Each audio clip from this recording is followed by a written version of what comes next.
people dying, 1 million people dying, and we had trouble at the front end of realizing there wasn't much done to deal with it.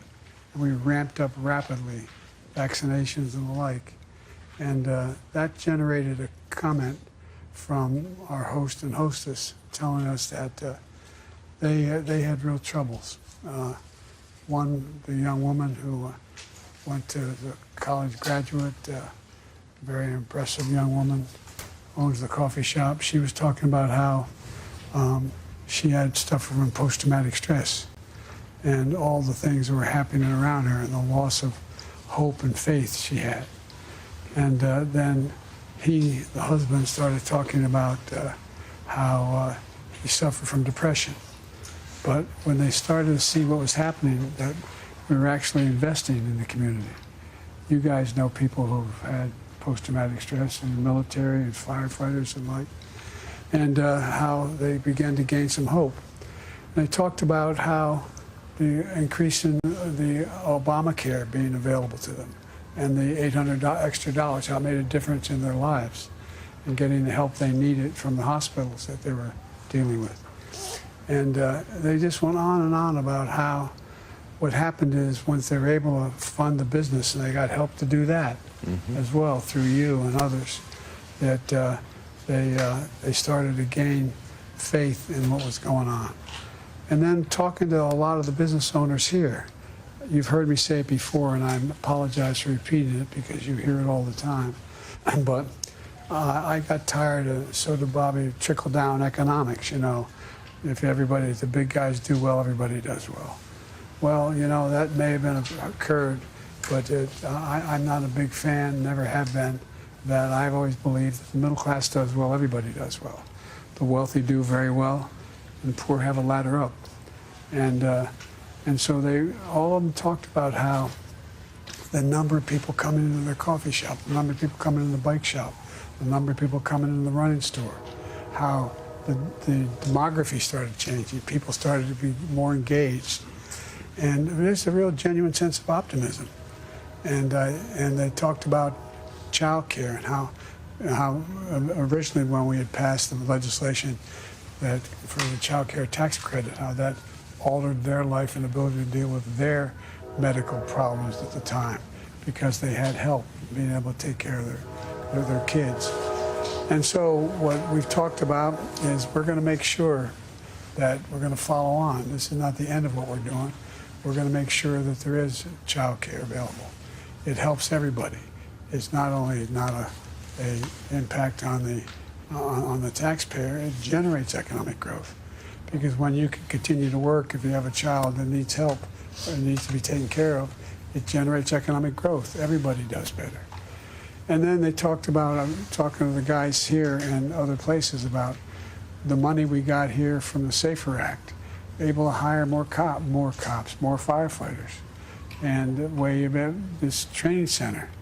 The idea that now you have a first-rate training center that goes all the way, I guess you got Binghamton, you got, not Binghamton, excuse me, you got Scranton, you got what's happening all across up and down the state and in this area where we have the best trained firefighters in the world.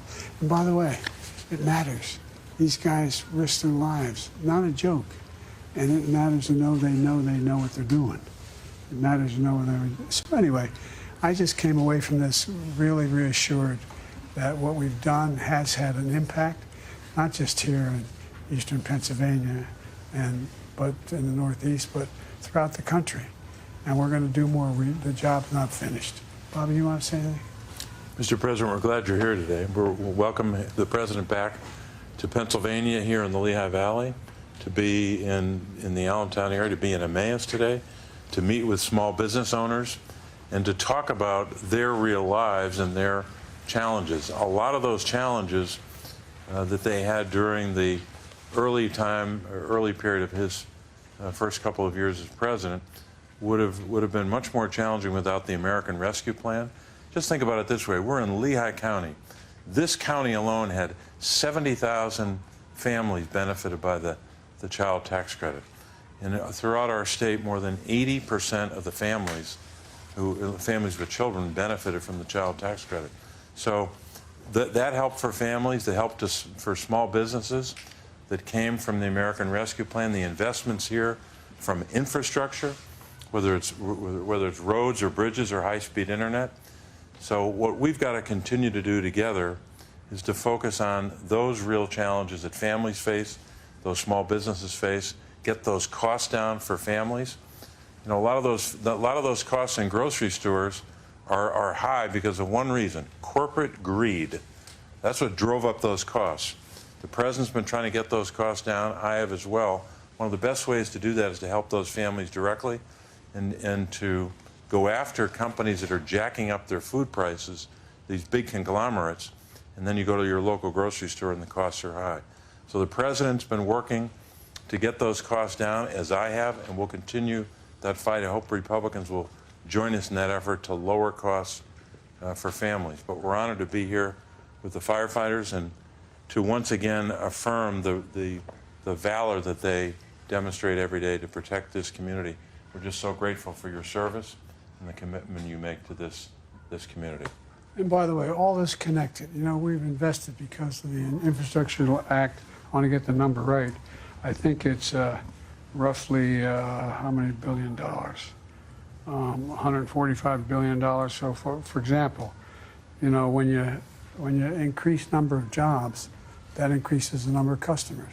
When you increase the number of customers, it increases the sense of stability. When you increase that, I mean, it just goes across the board. And so we're talking about 26,000 manufacturing jobs in Pennsylvania just since we became president. 24,000, it was down 24,000 jobs under my predecessor because we invested. We invested in the infrastructure bill. We invested in the people who, in fact, need the opportunity to have a good job. And I'll end by saying, you've heard me say it 1,000 times, but it's worth saying because it's the kind of language we understood in the neighborhoods I grew up in.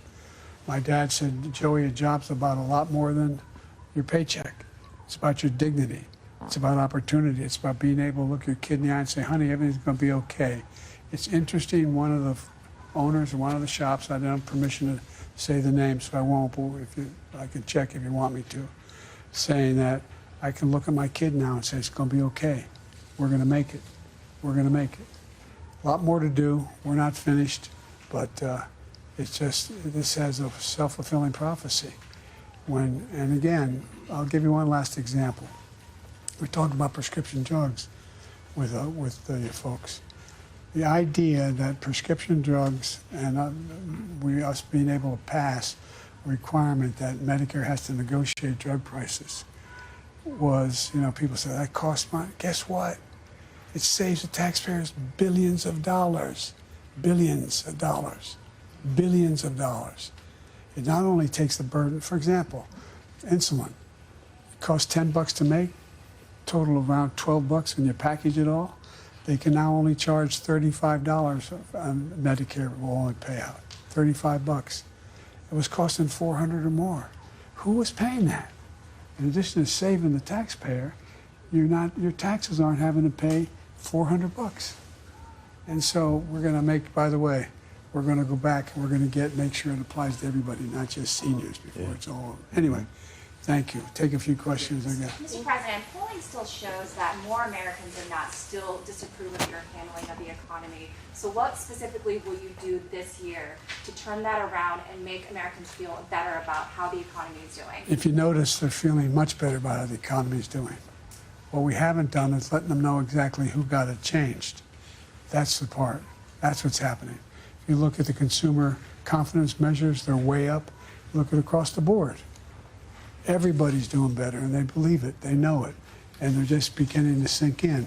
One of the things that people don't know, I mean, the idea that the firefighters know, but the idea that because of what I did in terms of funding for fire departments, guess what? They got a fire school now here. Guess who's paying for it? Not local. The federal government's paying for it. And guess what? It's changing the dynamic. And people find somebody here who thinks there shouldn't be a fire school here. Find somebody who thinks that doesn't make sense. And it's going to save money over time because you're going to save property, you're going to save lives, you're going to save a lot of things. And so it's a matter of this. None of what we passed was able, and I knew it when I proposed it. Remember when I would propose the infrastructure bill, and I said it's going to be over $350 billion, and you all looked at me like I've taken leave of my senses? Well, I never thought it's going to take time. It's starting to sink into people what's happening. Same way with the healthcare piece. All of a sudden, people realize that, my God, not only is insulin going down, we're going to have 15 more drugs where now they're going to be able to negotiate the price. Prices are going to come down dramatically.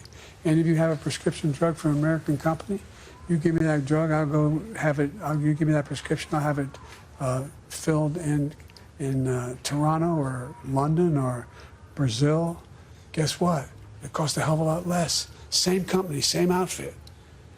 And the last thing is, one of the things that's going to have an impact is, and I know it doesn't matter to you guys, I'm being facetious, I shouldn't kid like that, but when you want to call and check the balance on your account, you get charged $30. Is that fair? Is that fair? These junk fees? You're going to go home for Easter, or you're going to go home for Christmas, you're going to go home for the holidays with your kid, and you find out to get your kid sitting next to you is going to cost another $200. These are junk fees. And guess what? We're getting rid of them. So people are beginning to figure out what it is that the reason why they got these opportunities, why it occurred. And that's my job and our job to make sure people know. Mr. President, you said, just to follow up on what you said a few minutes ago at the coffee shop, you said you think the Houthis are a terrorist group.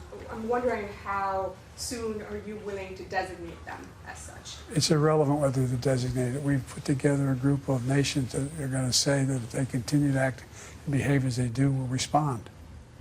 What do you think? And a quick one on oil prices, sir. Oil hit $80 a barrel this morning after the strikes. How concerned are you about the impact the strikes will have on oil supply and prices? I'm very concerned. That's why we got to stop it.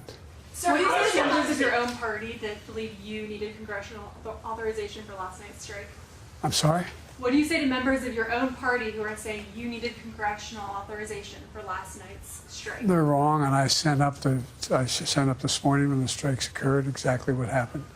Sir, how was your conversation with Speaker Johnson? Are you concerned? How was your conversation with Speaker Johnson? I was pleased with my conversation with Speaker Johnson, and apparently today he said he's sticking by the deal. Thanks, everybody. Are you concerned about a shutdown? Get closer, President.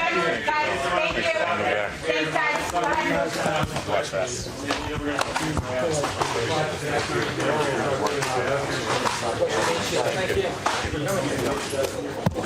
You okay? Yeah, we do need to run after that. How was the